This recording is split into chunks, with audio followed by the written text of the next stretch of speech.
afternoon. Welcome everyone to this Convergence event. Our topic of the day is Advantage Intellect, the big shift left.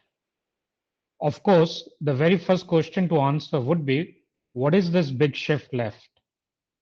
However, this being a customer day, I would like to start by saying a big thank you to you, our customers. By way of introductions, my name is Jaideep Billa, and I represent the Capital Markets Group of Intellect. I would have liked to say a personal thank you to each one of you, our customers of the Capital Market Group. That, though, is a very long list. So I'll be smart about it and I'll do that in parts. In today's session, I would like to focus specifically on our product Wealth Cube, which is the youngest product from our stable. Let me extend a personal thank you to each of our customers of Wealth Cube. I would like to say thank you to State Bank of India, the largest bank in India. A thank you to ICICI Bank, the second largest private bank in India. A thank you to BRI, the second largest bank in Indonesia. A thank you to CIMB Thailand, CIMB Singapore, and CIMB Malaysia, the second largest bank in Malaysia, and together the fifth largest in all of Southeast Asia. A thank you to China Bank Corporation, a 100-year-old storied bank in Philippines. And hopefully, very shortly, I should be able to extend my thanks to the bank with the largest wealth management business in India. We at Wealth Cube are privileged to walk amongst such giants. We are no giants ourselves, though. So, how did we end up being in the company of giants? Today, I would share with you as to why I believe we were chosen as the preferred one by these very storied banks. This, of course, will be my understanding. I could have chosen the time available today to walk you through the feature list of the product or use the opportunity to demonstrate the product. However, I believe you would have seen many of these feature lists and demonstrations, and I believe it will be a much better use of our time if I talk to you about who we are and how do we want to be perceived as. That will give you a much better appreciation of how useful we could be to your business, what impact we could make to your business. The best way for me to tell that story is through sharing my belief on why we were the chosen ones by these great institutes that I talked about. These banks, each one an institution of significance in its own right, have seen plenty of ups and downs in their very long lives. My belief is that they tend to think long term and pick out partners whom they believe reflect the vision that they have. They don't just build for today, they build for tomorrow, they build for today, they build for tomorrow, and they build for the day after tomorrow. They choose partners who they believe can help them build this future. I'm not sure whether the banks are conscious that they put a lot of weightage to this criteria, but if you look carefully, everything that they do reflects that long term partner thinking. It is reflected in their selection criteria, it is reflected in the conversations of their management, and it is reflected in their decision making as well. I personally have experienced it at least that way. It is something I believe that is embedded in the culture of these very storied banks. They think about building institutions. They just don't think about they do think about quarter to quarter, but that quarter to quarter is built into a much bigger, longer term story. Building a joint future, of course, starts by envisioning a common future. Our conversation today then should start with me sharing our vision of wealth management. Let me share with you as to how we look at the world of wealth management. Let me use the time today to share what is this big shift left that we see occurring in the wealth management. Let me share as to how we have positioned our Wealth Cube product to take advantage of this shift. This is important because all of our investments are informed by this vision. Traditionally, the world of wealth management has been sliced into the world of retail banking, mass affluent banking, wealth management, private banking, family offices, or some variant or the others of these. These divisions are almost always based on the investable surplus that is available with an individual. It is assumed that each of these categories of investors have different needs. This division into different categories is an organizational convenience, a necessary convenience created so as to be able to provide a differentiated capability or differentiated services to the customers. The world at the right is provided with a greater degree of personalized products, the world at the right being the world of private banking, whereas the world at the left, which is the world of the retail banking, is not provided personalized products. The degree of personalized products available to the world at the left is near zero. The world at the right is provided with personalized service. If they are lucky, then the world at the left is served by the robos. Otherwise, it's mostly the ATMs that serve the left world. The world at the right has a high financial literacy, whereas the world at the left is characterized by relative ignorance of financial products and the risk associated with those products. So much more information is provided by the banks to the world at the right so that they can participate in their own investment decisions, whereas the world at the left is not provided with much information. Our belief at iWealth is that this is all changing. Our belief at iWealth is that there will be a shift left of financial literacy, that the world at the left will become more financially literate. Our belief is, our belief at iWealth is that there will be a shift left of product availability, that with increasing financial literacy, that the world at the left will demand more products to invest in. Our belief at iWealth that there will be a shift left of service personalization, that with increasing awareness, the world at the left will demand more personalized service, that the more tech-savvy players will use the technology to their advantage to be able to increase the capability of RMs to serve more people. A world of hybrid advice will open up. Based on this belief, we at iWealth have envisioned a product that can tap into this shift left movement. We have built a product that can take advantage of this shift left movement. The wealth product, our flagship product for wealth, has been designed in such a manner that it can serve customer categories from retail banking to mass affluent customers to HNI to private banking customers. We haven't reached family offices yet, but we did engage with a customer or two, and we have confidence that the underlying design of a system will permit us to build family offices capabilities too. And we shall do that in due course of time. We believe that it is this vision that resonated with our storied customers. Let me share as to how the functional design of the WealthCube product helps us realize this vision. WealthCube is an enterprise management solution, enterprise wealth management solution. It consists of 6 offices, namely Relationship Management Office, Operations Office, Customer Personal Office, Compliance Office, Fund Manager Office, and the Trust Office. Essentially, we look at the world of wealth as compromising of these 6 offices. Relationship Management Office empowers the RMs. The Operations Office provides the order management and settlement capability for various products. The Compliance Office ensures that both the customer and the organizational risks are well managed. The Fund Manager Office allows for construction of funds and portfolios, and the Trust Office manages the trust products. And finally, the Customer Personal Office is the one that gives direct access to the customers to his or her portfolio. Each of these 5 offices consist of 5 to 6 desks. Each of the 6 offices consist of 5 to 6 desks.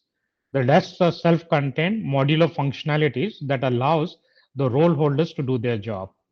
Some examples of desks in the RM office, for instance, are service desk, customer management desk, or the financial planning desk. Across the 6 offices, there are 23 unique desks. Each desk, in turn, is provisioned with tools. So you can see the very modular structure of this, the tools, the desks, the offices, and you'll see later on in the technical design also it remains very modular. So coming back to the tools, there are a total of 131 tools. The tools are classified into three categories. These are the advanced tools, the expert tools, and the edge tools. It is this modular design of Wealth Cube around the offices, the desks, and the tools that allows for progressive introduction of new investment outlets and new capabilities into the product. It is this ability to introduce new investment outlets and new capabilities that allows single platform to serve the full spectrum of customers. Since one platform can provide the full range of capabilities, the banks have a choice to provide more capabilities to they have the choice to provide the private banking capabilities to the HNI, and they have a choice to provide the HNI capabilities to the mass affluent customers. Essentially, this allows for the shift left of the product availability. We haven't still tackled the shift left of the service personalization, but what we have managed to do with this functional design is and through a single system is the ability to provision more products to the or allow the products to be shift lefted, if you would, if such a word exists. Moving on, even more important than the shift left of product availability is the shift left of service personalization. Needless to say, any bank that can achieve it will forge much more loyal customers. WealthCube has been designed to increase the efficiency as well as the effectiveness of the RMs. A more effective and a more efficient RM means that the cost of servicing a customer is significantly reduced. That in turn means that should the bank want, it can implement the shift left of service personalization as well. Central to the design of WealthCube is a relationship manager.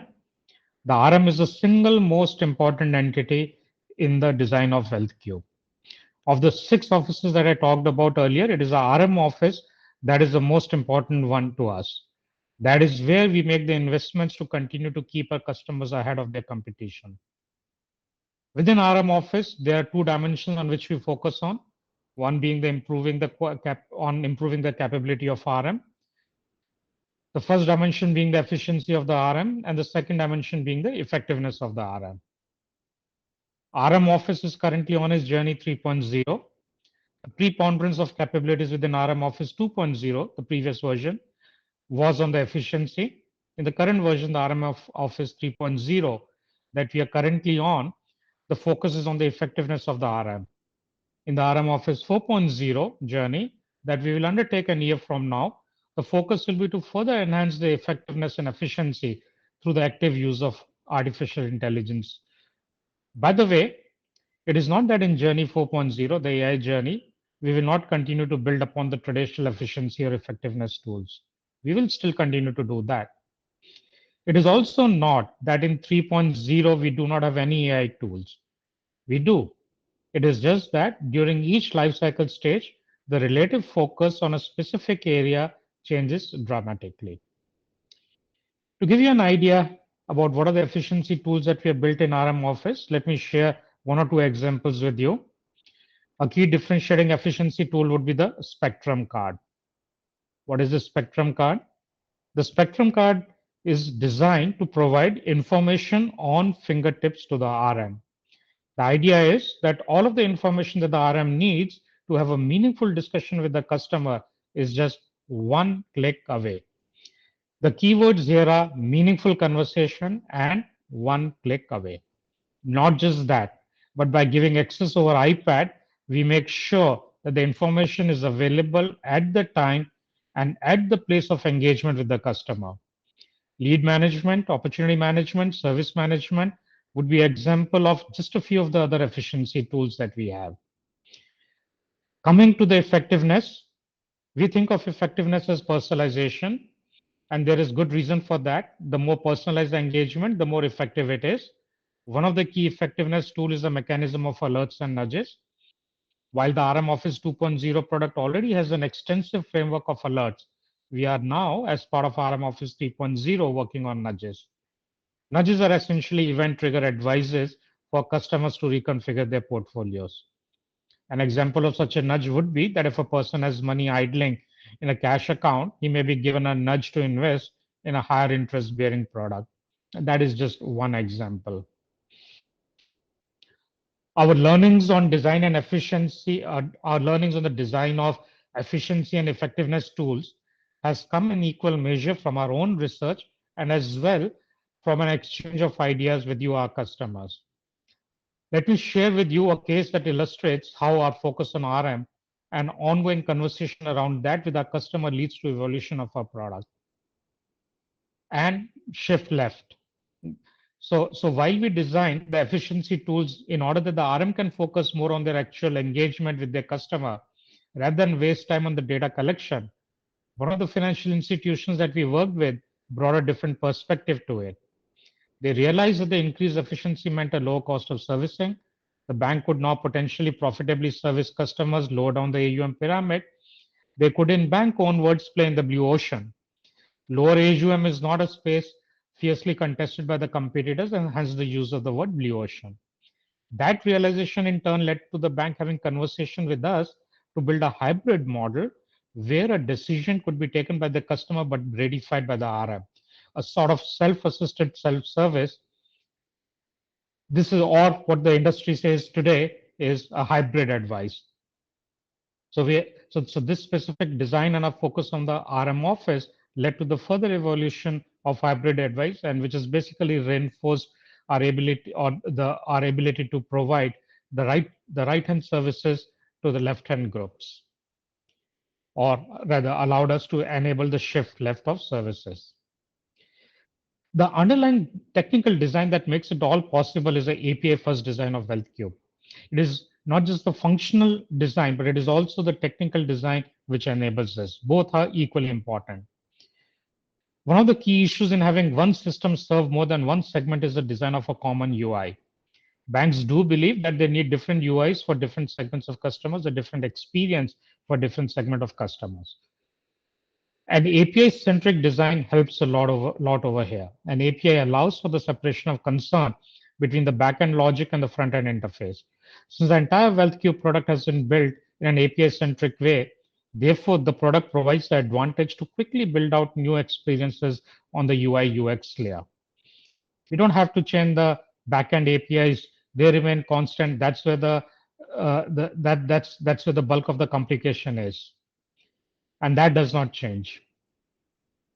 The API-centric design provides more than the power to selectively introduce tools or the power to quickly change UI. It goes beyond that. So if I were to show you a peek into the future, what would that look like? The true power of the API is unfolding as we talk. Maybe it will be a part of the RM Office 4.0. Hopefully it shall be, which is the one which should be the next one to come. The true power of the API-centric design is in the ability to integrate the party with third-party tool providers to provide a true marketplace. We are already on that journey. For instance, today, the product provides a choice of integration with different library providers, different video conference providers, and such like. The visual on the side shows how this is all structured and shows which are the other tools that we are already integrated with. This evolution of the marketplace, I believe, will be the next game changer. To recap then, we believe that what appeal to our customers, the very storied customers who chose us, is our ability to harness the power of digital technologies to rewire the way wealth business is conducted. Our ability to start from first principles and not get stuck in the thought which already prevails that private banking has to be a totally different system from that of, let's say, wealth management or that of mass affluent. That is legacy thinking imposed by legacy software. We believe that in WealthCube, our customers see a product that will not only help in digitization today, but that its API-centric design will protect them from future obsolescence. We would like to believe that in us, they saw people who are willing to look into the future and build products that will create an advantage for the banks. Most importantly, we would like to believe that they saw in us people who would create advantage not just for today, but be able to operate in a manner to sustain that advantage in the future. We would really, if they do really believe that, we would have achieved our objectives. We would continue to strive on that path. Thank you very much.